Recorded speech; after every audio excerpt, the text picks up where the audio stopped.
సాధించడానికి ఏమన్నావు? నేను నిన్ను మర్చిపోయాను. నేను నిన్ను మర్చిపోయానా? చెప్పేది విను. చేసినంత ఎవరి కోసం? చేసినంత ఎవరి కోసం? సీఎం పదవి కోసం కాదా? కాదంటే ఇప్పుడే వదిలే. కుదరదు. అంటే నీకు రాధ కంటే సీఎం పదవి ముఖ్యం. అన్నేనా? అనలేదు. సరే ఇప్పుడు చెప్పు, నీకు నేను కావాలా, సీఎం పదవి కావాలా?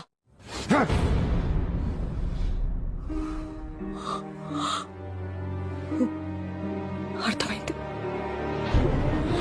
ఎక్కడికి?